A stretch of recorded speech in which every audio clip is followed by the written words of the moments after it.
Hello, everyone. This is Sean from the Soccer Nostalgia blog.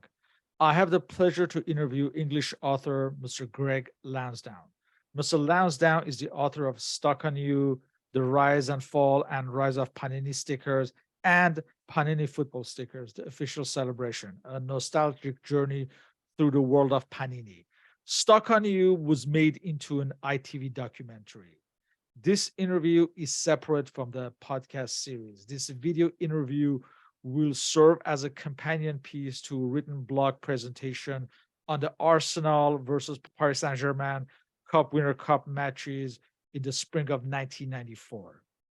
Hello, Greg. Hello, Pleasure. thanks for having me on. Thank you for coming on. Thank you. Let's start with Arsenal. What was the state of the affairs with Arsenal going into the 1993-94 season? Well, they had won both domestic cups the previous year, so the FA Cup and the League Cup. So in that respect, if you win one trophy, you've had a good season. If you win two, you've had an excellent season. But the only downside from Arsenal's point of view was that they finished 10th in the league, which is not good enough for Arsenal. Despite the two trophies, and they were champions not long before that. So to fall that far was quite a drop, especially when they signed Ian Wright the year after winning the league. So you would have thought they had the goals sewn up. But there were just a few key players from the '91 title-winning team that were starting to go. So David Rocastle, Michael Thomas left in '91-92, and Paul Davis fell out with Jules Graham, so he was out of the side for a long time. And Anders Limpar fell out of favour as well. So there was quite a lot of players who were important in one way or another to the team that had come close to winning the double in 1991. So as I say, Ian Wright coming in did make a difference, but not all from a positive respect, because Alan Smith, who won the Golden Boot in '89 and '91, his goals just completely fell away from pretty much from the moment Ian Wright came along, and it just seemed to be the attacking thrust was all geared around Ian Wright from the point he arrived. So it was less of a team, and it was a case of, well, if Ian Wright did his stuff, then they were going to be successful. If not, it was going to be a bad day. And I think that's what made them into a cup team from '92-93, and then '93-94, '94-95. It just seemed to be a case of, well, can there be a bit of magic from Ian Wright, and can the defence hold it together? The transfer activity was rather light, as George Graham rarely dipped into the transfer market. Was there a feeling that Arsenal should have spent before this European adventure? Well, I think nothing's changed in that respect. That supporters always feel that managers should dip into the market. There were always suggestions that it seemed like it was George Graham's own money that he was spending. So he was always reticent to spend. I think we should point out that, rather than in this day and age, it was hard for English clubs to attract the top players from overseas. So, for instance, when Arsenal got Anders Limpar in 1990, he'd been to Italy, hadn't been a big success. That was the reason why they got him, and it turned out well from Arsenal's perspective. But in terms of getting big names, you look at the players that were trying. Eric Cantona, he was a controversial figure in France, and I think they were happy to get rid of him and see the back of him. So it wasn't like Leeds, when they signed him, were plucking this player that the whole of Europe wanted. So the fact that Arsenal only signed one player, Eddie McGoldrick from Crystal Palace, yes, it was a disappointment. But as I say, George Graham always said, well, if they're not better than what I've already got, I'm not going to buy any or many players. On the other hand, I think it's fair to say that seasons when Arsenal have been successful has also coincided with signing players. So, for instance, in 1991, they got David Seaman, Anders Limpar, and Andy Linnigan, who became particularly important when Tony Adams spent some time in prison. So those three signings were the difference from 89-90 to 90-91. So the fact that they only signed one player at the start of the 93-94 season was always going to mean that it was unlikely Arsenal were going to put up a title challenge. As it happens, they were much better than the previous season in the league, but never in with a chance of winning it. Not only Graham didn't sign new players other than McGoldrick, he actually offloaded Jimmy Carter to Oxford, Colin Pace to Brighton, and Irish veteran David O'Leary to Leeds United. And even Anders Limpar, he was offloaded, I guess, just weeks before these matches to Everton. He went in. Right. I think it was January, so midway through Maybe the season. months, yeah. He went to Everton. So, but he wasn't really featuring much. For Jules Graham, it was there was a high work ethic, and in terms of defenders, in terms of the whole team, you had to put your shift in as a defender, and that's the reason why Paul Davis fell out with him. That he was being asked to do a lot more defensively when he felt that his creative work was being thwarted and denied, and that's why they had a falling out. In the end, he did come back because Jules Graham realised that they needed a bit more quality in the midfield, and he, although he was coming towards the end of his career, Paul Davis was vital in the 93-94 Cup Winners' Cup campaign. Can you describe Arsenal's season in the league up to that point, just ahead of his matches against Paris Saint-Germain? Yeah, it was up and down. I think if you look at the league table at the end of the season, they didn't score many goals, but they also didn't let many goals in, and that was what it was all about. Just before this tie, Arsenal would start to get their shooting boots on again, but in January they barely scored a goal. So I think that was more symptomatic of their season rather than that they scored 5 and 4 in successive games just before. And also put up a good fight against Manchester United and beat Liverpool around that time. So as I say, they were having a good spell, but they could never quite put a long enough run together in the league. And this was also the season where Andy Cole was just on fire with Newcastle, and I'm sure there were questions about why did Graham let him leave, or he rarely featured with Arsenal, I believe. There were a lot of what ifs.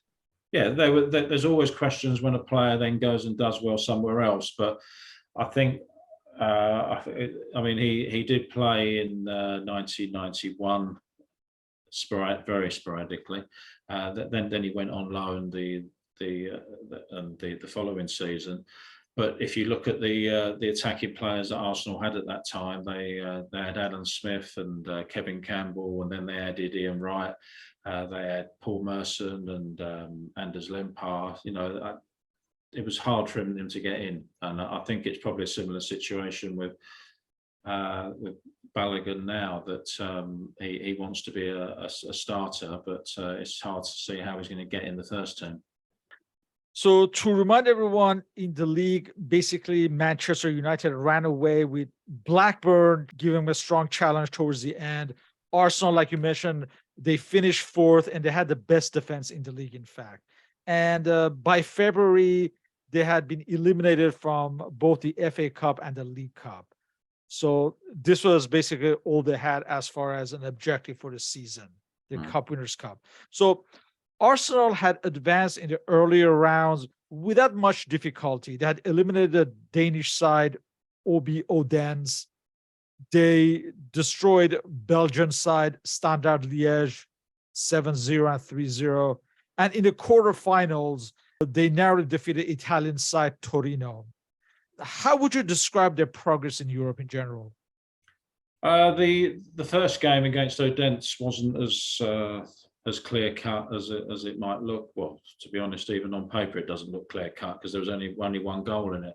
But for a large part of the second leg, the day Arsenal were ahead, and it did look like it was fairly comfortable, but then Odense equalised, and that they came quite close to getting a second, which would have taken the game into extra time. So that was a tight affair, tighter than we might have expected. And the game against Liège was a lot easier than we would have expected, because around that time I think they drew 4 league games 0-0 in October, but they scored 10 goals against Standard Liège. Eddie McGoldrick got his only goal for Arsenal during that season, and it was a bit of a freak performance, to be honest, because at no time did they suggest that they were going to be winning 7-0 or even scoring 7 goals in a month around that time.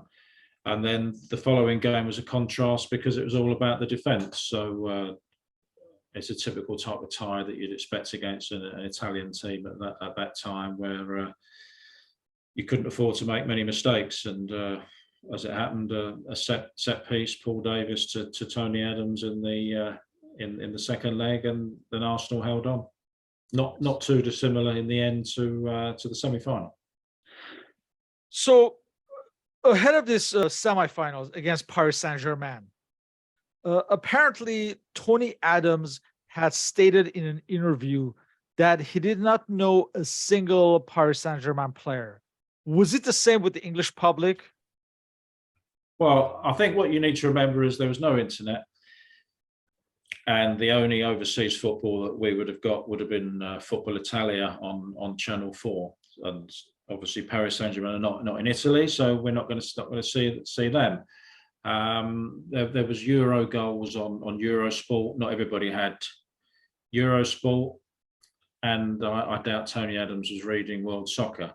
So as I say, everybody thinks they're an expert on world football now, because they see a few goals on Twitter, and they think that they can scout any player in the whole world. But I don't think many people were experts on PSG. Yes, some of us who took an interest in reading up would have known a few of the players, but as an Arsenal supporter, I'd rather Tony Adams on the training ground honing his defensive skills than reading world soccer. And it paid off, as they only conceded a goal in 2 games. Well, let's introduce some of the Paris Saint-Germain players. Obviously, who some of them are household names by now. We know David Ginola. We know President of Liberia, George Weah, and Rai, brother of Socrates, the Brazilian. Paul Le Guen, who subsequently managed, I believe, Rangers Glasgow. So there are some stars, and Bernard Lama, who was goalkeeper for West Ham for a few months, I believe, in '98. Yeah, he was actually goalkeeper for West Ham when Arsenal beat West Ham in a penalty shootout in the FA Cup in '98. So Yes. So we Arsenal fans also remember him for that. And there was also there were 2 Brazilians, Rai and Valdo, were prominent in the second leg, when really, well, we'll come to that, but really PSG should have scored. Yes, and the team was managed by Portuguese manager Artur Jorge, who had led Porto to the 1987 Champions Cup against Bayern Munich. It was a rather strong team who were on their way to become French champions that season. So let's get to the first leg at Paris at the Parc des Princes on March 29th. For this match, and we have to remind everyone, there's still the 3 foreigner rule at this point. So Artur Jorge decided to leave out Rai and start with Ricardo, Valdo, and Weah as his foreigners. Paris Saint-Germain started with Lama, Francis Lasser. He'd be replaced by Daniel Bravo in the second half. Patrick Colleté, Jean-Luc Sassus, Ricardo, the Brazilian defender, Paul Le Guen, Laurent Fournier, Vincent Guérin, Valdo, George Weah, and David Ginola. Arsenal started with the standard lineup. We have David Seaman in goal, Dixon, Adams, Bold, Winterburn, Paul Davies. He'd be replaced by Martin Keown in the 85th minute. Danish midfielder John Jensen, Ian Selly, Paul Merson, Ian Wright, and Alan Smith. So on this match, according to most reports, the Paris Saint-Germain, the French player, showed signs of nervousness and even exhaustion. And Arsenal on the day looked like they had the desire to get a result. And they took the lead in the first half when Ian Wright headed in Paul Davis's free kick. Paris Saint-Germain would stage a fight back, and early in the second half, in the 49th minute, David Ginola headed in Valdo's corner kick. Arsenal actually had more chances, but Bernard Lama saved Paris Saint-Germain on a number of occasions. So the first match ended as a 1-1 tie, but obviously as the away team, Arsenal had the upper hand as far as the second leg at this point. What are your memories from this match? Well, I think it was symptomatic of what Arsenal were about at the time, that they had a much better showing in the away leg than the home leg, because they didn't have to come out and attack, so they could soak up a bit of pressure and rely on set pieces, which they did against Torino in the previous leg, and they did score in their first goal in this tie. So as you say, all the pressure was on PSG to attack, and Arsenal loved that at that time. They could soak it up and then hope to hit them on the break, and they probably had more chances in the away leg than they did in the home leg, where they were then the very nervous team. But this was the first of many duels between David Ginola and Lee Dixon, which then was brought to England when he moved to Newcastle and Tottenham and other teams, and it was a long running battle when Ginola got sent off against Arsenal when he played for Newcastle at Highbury, and it's very unusual that Arsenal gave away a set piece goal from a corner. You wouldn't have expected that against a team like PSG, or a lot more classier, silkier team that played it along the floor. Yet they're also scoring a goal from a header. But yeah, from Arsenal's perspective, obviously those were the days when away goals counted, which they don't anymore. But I don't think anyone really thought that the tie was over, because there was enough about PSG to suggest that they could score, and also that Arsenal don't get too many goals. If Arsenal let in a goal, then they could be in trouble. We come to the second leg at Highbury on April 12th.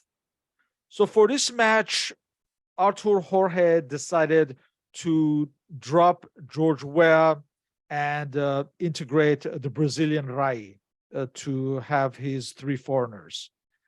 Paris Saint-Germain started with Lama, Sassus, he replaced by Lasser in the 80th minute, Colte, Ricardo, Alan Roche was back in the side, Paul Le Guen, Fournier, Guérin, Valdo, Rai.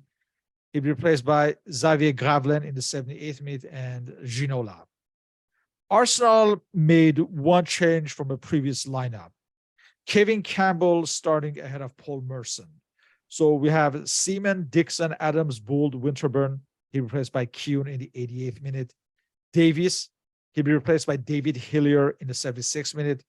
Jensen, Selly, Kevin Campbell, Ian Wright, and Alan Smith. So for this match, Arsenal took the lead as early as the 7th minute, when Dixon's cross was headed in by Campbell. And that's really all they needed. And Paris Saint-Germain struggled to make any headway, even though they had chances.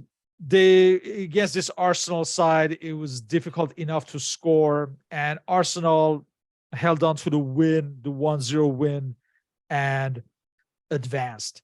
And afterwards, George Graham himself stated that PSG were an excellent team, but rarely dangerous. Arsenal were through for the final and against the Italian side Parma. So, what do you remember from this match?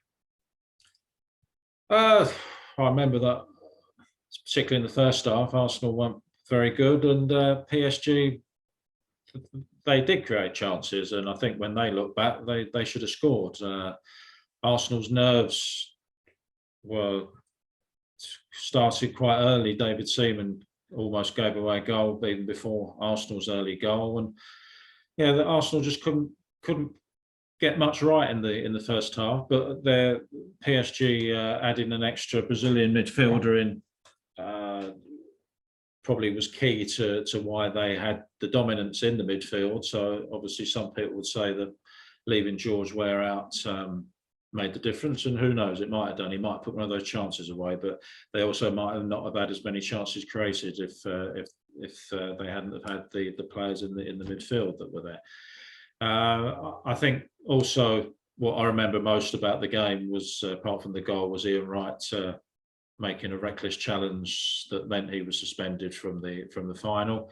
He had his Paul Gascoigne moment, but I think that the most important thing in that was that rather than it impacted him negatively in the second half, he was Arsenal's most likely threat to goal. He was as important as he is always. So he wasn't thinking about the fact that he was missing the final. If Arsenal got through, he still wanted to get his teammates through there, and he'd still come away with a medal.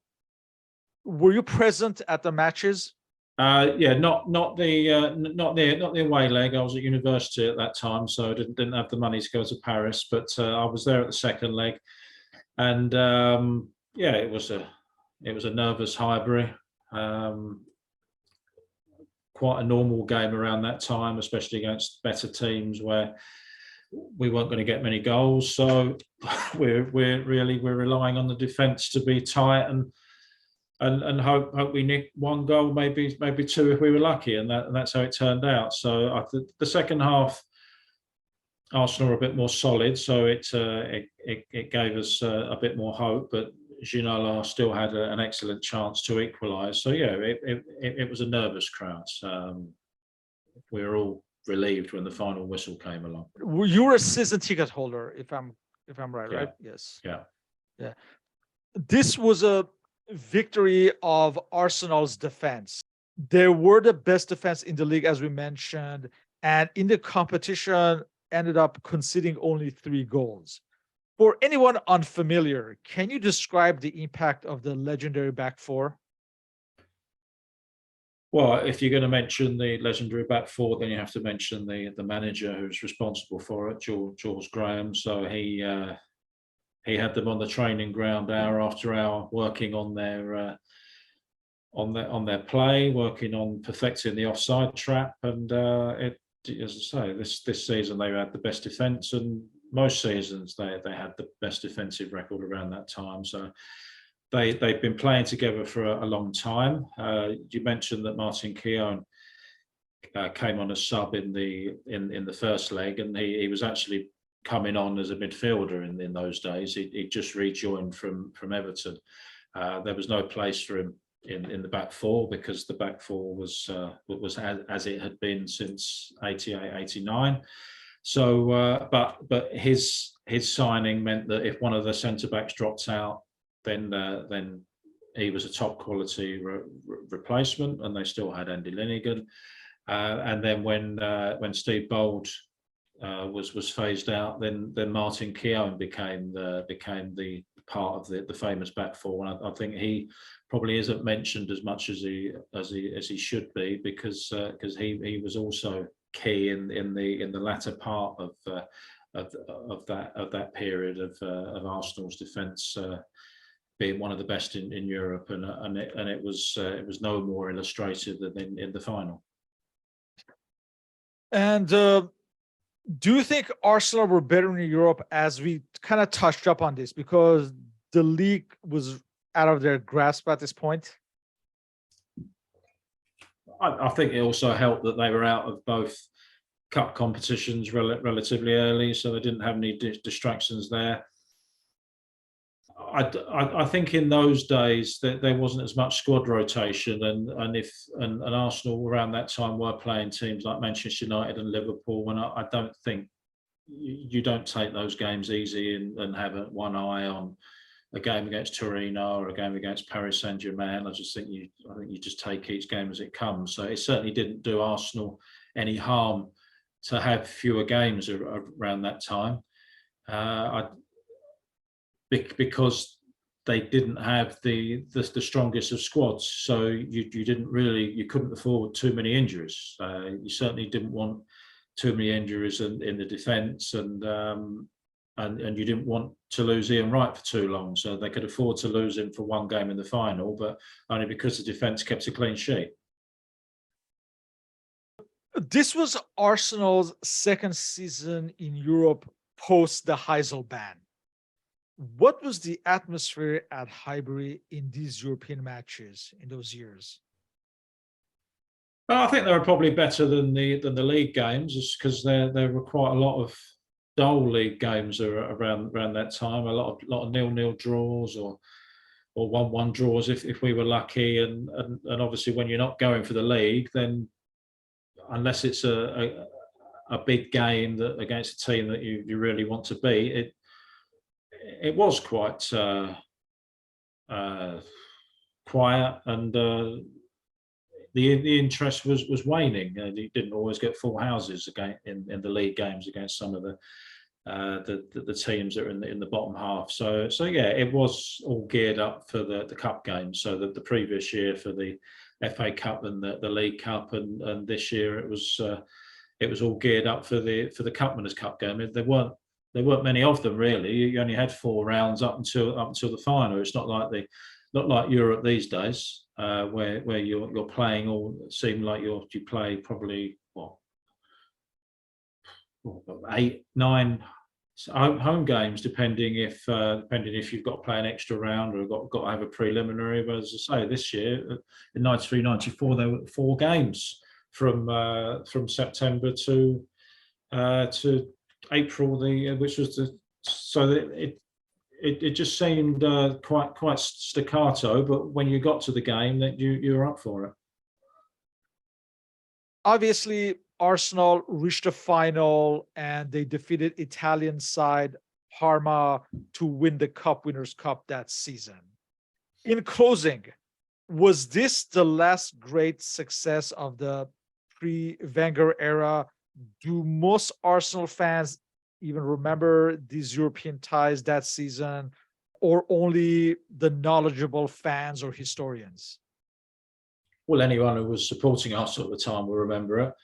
It's not like Arsenal have got many European trophies to talk about, and that was the last one. So yeah, if you're not old enough to know it, then you really should, because it is the final was one of Arsenal's most famous nights, and that was the year when the song 1-0 to the Arsenal came into being, and it was all about the defence and hoping that Arsenal would somehow conspire to get a goal. And on that occasion, in the final, it was Alan Smith. A lot of the time, it was Ian Wright, but it certainly wasn't the free flowing football that you got in the Arsene Wenger days. But it was different times, as I say. Arsene Wenger could pluck loads of players from France and other overseas countries. Well, you couldn't do that in George Graham's era, and if you could, then most of them weren't the best players, because they were going to Italy or Spain. They weren't coming to England. So you did what you could, and George Graham got more than he should have done out of that, because if you look on paper, the quality of Palmer's team with Asprilla and Zola and Brolin, and I know too many people laugh at Thomas Brolin because of his in England because of his performances for Leeds and Crystal Palace, but you should remember him for what he did in Italy. Yes. And also what he did against England for Sweden. So he was a top player, and certainly in '94 he was a top player. So yeah, I mean Palmer's team was on paper, especially with Arsenal not having Ian Wright and they also had a lot of midfielders missing. So it was a miracle that they won that game. And yeah, it's one of Arsenal's greatest ever performances. A word on George Graham. The Bung scandal was just a few months away, and that ended the George Graham era after 8 years. So, in a way, this adventure did kind of mark the end of an era, even though Arsenal reached the final the following season. But that's another story, the Naeem goal, etc., etc. All in all, it was one of those adventures that you seldom see these days, as you're only see the super studded teams advancing in Europe. These adventures were still possible in those days. Yeah, I mean, it was a different time. English clubs were just getting used to playing in Europe again. As you said, they've been the Heysel band. So I think the fact that George Graham managed to devise a way of playing that meant he could get the best out of what some might have seen a comparatively limited team to compete against teams that on paper you would have expected them to beat Arsenal, I think is great credit to him.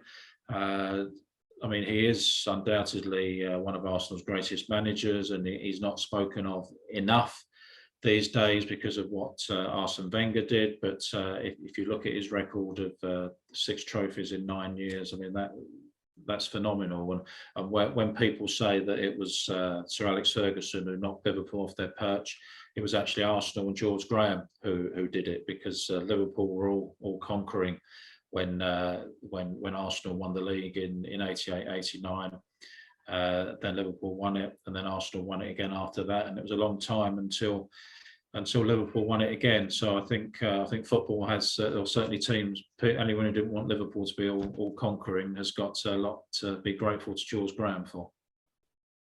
With that, I'd like to thank you for this interview, and I would urge everyone to please read the main blog article for more detail. The link is included in the video upload description, along with our respective contact information. So thank you again. Thank you. Pleasure.